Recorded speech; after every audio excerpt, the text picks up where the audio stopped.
Hello, this is Shambhavi. Welcome to Satsang. Satsang is an ancient spiritual practice from India. It means being in reality together. I give Satsang live every Wednesday and Sunday night in Portland, Maine. This Dharma talk was recorded during one of our Wednesday night gatherings. Please visit jayakula.org to learn more about the teachings. You can find video satsangs on Jayakula's YouTube channel, and my books are all available on Amazon.com. Much love to you, wherever and however you are.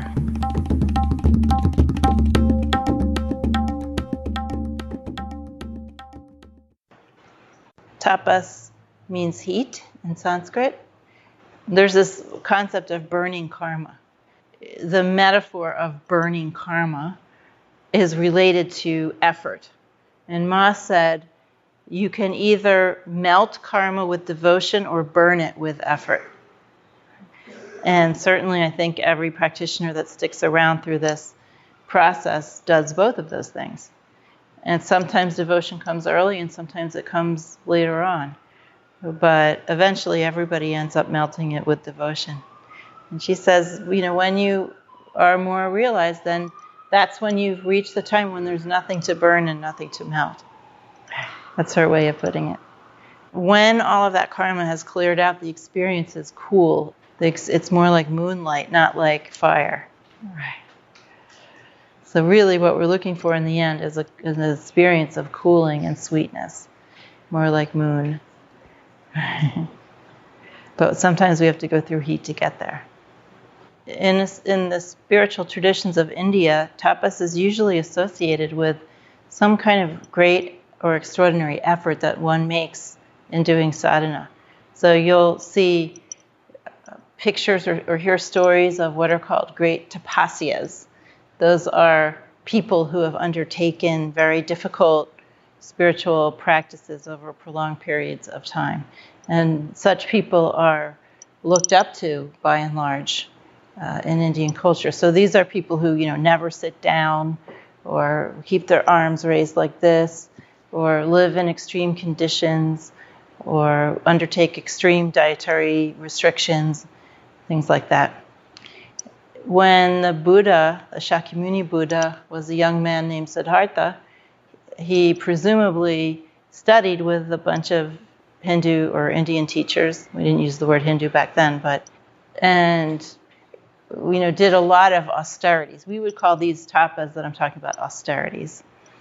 And, freezing and boiling and God knows what else he did. Can't remember the exact stories about what he did. But eventually he came to the conclusion that they really weren't very useful practices. Although perhaps he couldn't have come to that conclusion without having done them, because there's a certain segment of the population of people who are interested in doing spiritual practices who gravitate naturally towards doing things that seem a little bit extreme. So he must have been one of those young men, otherwise he wouldn't have bothered in the first place. So one of the things that the tapas that he did, the austerities, one of the things that happened as a result of that was that he no longer felt that he had to do those things. And in fact, his rejection of tapas as a fruitful path was one of the main impetuses for him to create what we now call Buddhism, to sort of strike out on his own and try to figure out a different method, a method that was quieter and simpler and less effortful. For our purposes today, when we think of tapas, I think it's a useful term for us today, but we can think of it simply as discipline and a willingness to be uncomfortable. Because in our culture, we aren't very disciplined, or we apply discipline only for very short periods of time, and then we think that was enough.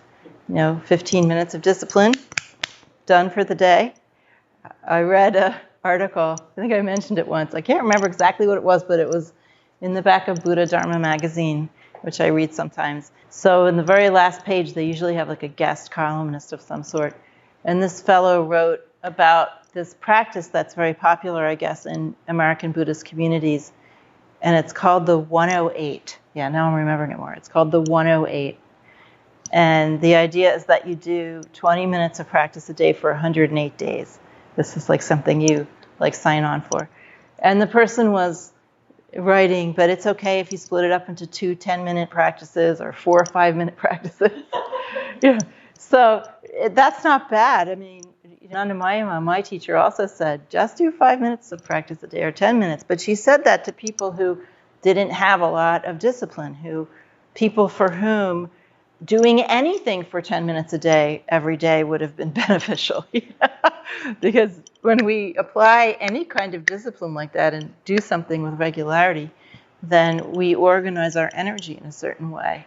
And if we're doing something that's actually good for us, like brushing our teeth or meditating or something like that, then doing something very consistently every day has a lot of benefits, even if we're only doing it for a short period of time. However, in the world of spiritual practitioners, if you do 10 minutes of practice every day without fail for maybe even more than 108 days, then eventually you want to do more. You kind of get momentum and you want to practice more.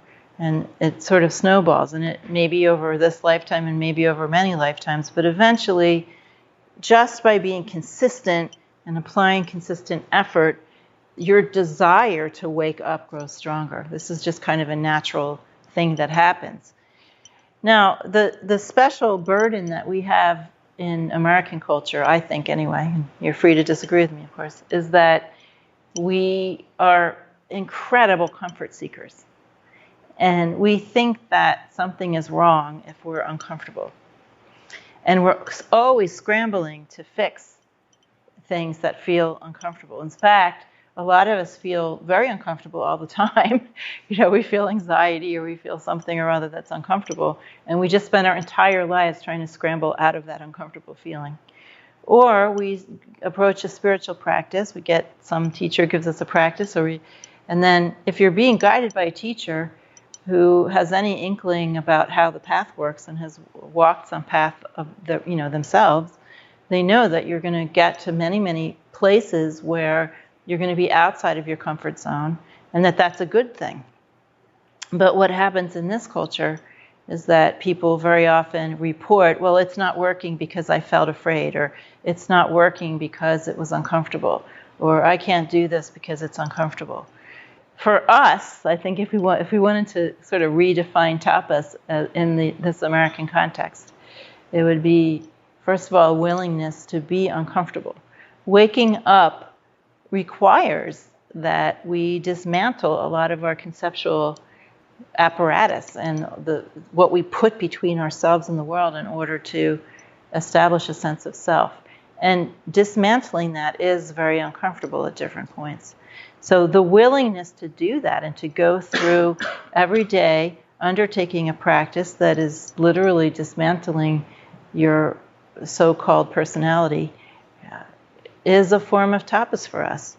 And the people that do that, I think, are really going against the grain of our culture.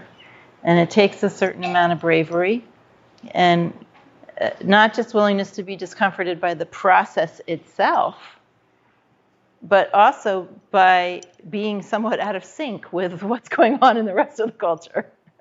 That can cause problems for some people with their family or just their friends. You start having a different schedule because you're getting up very early in the morning to do practice, or you're not doing certain things that you used to do, like getting wildly inebriated and doing drugs and all that kind of stuff. So even though this is what's called a householder tradition, and we're fully engaged in the world, and in fact, I encourage my students to be a lot more engaged in the world than a lot of them actually are.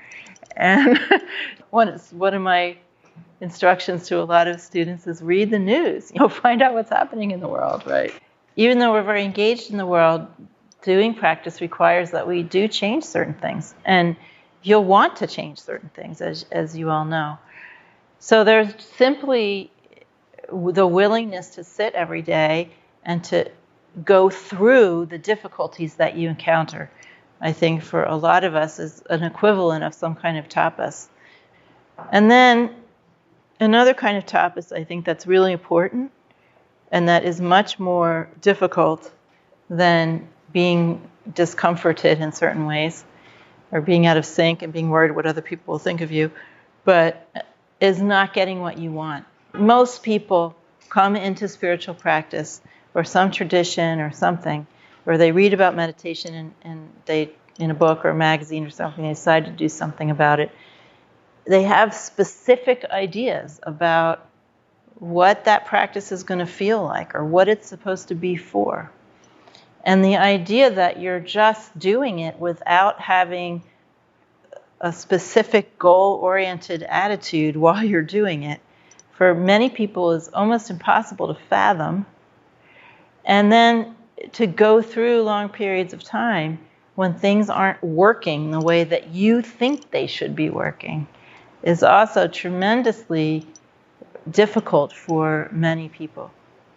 I was talking to a little girl who's the daughter of some friends of mine. They came and visited last week from Amsterdam. And she's in an international school. So it's kind of a progressive school. And they have to do a project for their next year. Each of the kids, she's 10, so each of the kids in whatever grade she's in, they have to come up with a question that they're going to investigate for the whole year that doesn't have an easy answer. Which I think is a really cool assignment. Anyway, I asked her what her question was, and she said she hadn't decided yet, but she was thinking it might be, what do we live for? That's a big question that could take her maybe even more than whatever grade she's in to. Her moms were going around, saying what they thought we lived for, and one of them said love, and the other one said to give.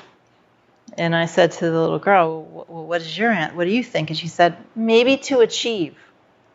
I think that that's many of our answers, even if we don't articulate it that way. That we do spiritual practice to achieve something, and not only to achieve something, but to achieve something specific. And even if we don't have a specific idea in mind about what we want to achieve, we still want to be great at it. We want to be good at it. And the fact of the matter is that what we have to achieve is letting go of all of our apparatus that wants us to achieve something. So that whatever is actually there can come and teach us. Well, we're pushing against reality, trying to achieve stuff with our practice. We're basically not getting the teachings that are there coming to us just by sitting there and doing the practice. Not achieving whatever it was that we thought we were going to achieve is great tapas. For any practitioner, not just people in the U.S. And you can really, when you get to be a more advanced practitioner, you can experience what's called the dark night of the soul, where it's like a great stripping period, where all of these ideas you have about yourself and your practice and whatever are being stripped away through not getting any result, or being thrown into some kind of turmoil or real self-doubt and all these kinds of things. And this was, of course, written about by St. John of the Cross very beautifully, if anyone's interested in reading it. And he talked about different stages of dark night of the soul. Some people misinterpret that to mean just, some period where they're having a hard time or they don't like themselves very much or they're feeling sad about something. That isn't what it is. It's actually a period where you are forced to doubt your spiritual experiences, yourself as a practitioner, everything that you thought about that from before. Some people have reported that they lose the sense of, they had, this great contact with whatever they thought of as the divine, but they felt cut off for some period of time. So it's really something very profound that happens, and it creates a situation where the only thing you can do is get really, really, really, really humble. And then everything just comes flooding back. In a different way, though. You experience your spirituality is really completely revamped from that kind of experience. But that's really tapas.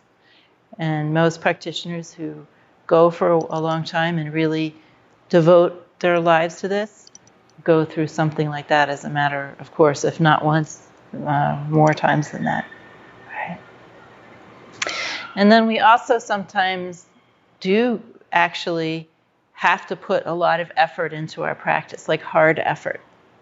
We do this when we go on retreat, or sometimes when we're doing certain kinds of practices, we put a lot of effort into it. It's very strenuous. And this is something that isn't very common in our culture. Now, we hear about it more these days, thanks to the Chinese invasion of Tibet. There's now a lot of Tibetan practitioners in the West, people who go on very long retreats and do tons of mantra, and we tend to have more information about practitioners who do those kinds of things. And I think it's very inspiring, even if you're not that kind of practitioner or you don't want to do that. It's just inspiring to know that there are people that can do that and that it's a possibility for human experience to be able to do that. But the thing about that kind of practice is you have to be careful that it doesn't become a source of pride. Right? When you do a lot of very hardcore practice, make a lot of efforts, going on long retreats or just doing lots and lots and lots and lots of some practice in a short period of time. Right? Because if you're doing it the right way, it'll create more humility. If you're doing it the wrong way, it'll create pride. We tend to make pride out of anything. So we have to be extra careful about that. So I think that these are our ways that we do tapas. By having discipline, by putting in effort, by letting go of our need to achieve, and our sort of framing everything through the lens of achievement. That's something that's very, very difficult to give up. I mean, it basically has to be ripped away from us, right? Because we're not going quietly with that one.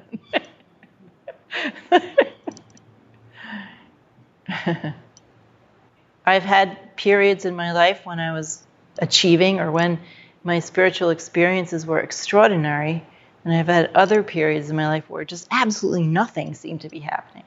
To go from one to the other is very painful.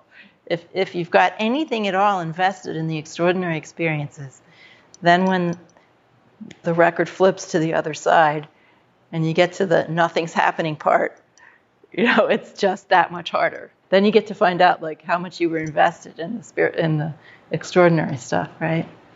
And that's very beneficial to discover how invested one is in being that kind of extraordinary experiencing person. And then what happens at the end after flip-flopping around like that in the hands of whomever, your teacher or wisdom, and at the end of the day you just give up and you just have to deal with whatever happens. And it all becomes much more equal, like, I had a great dream. I didn't have any dream. You become much more equanimous about what's happening and just get to the point where you're just dealing with what's ever happening and not trying to make so much out of it. Right? So that's the value of that kind of process. But everybody goes through that. If you stick around anyway. You can avoid the whole thing by not doing any practice. Then, for some period of time.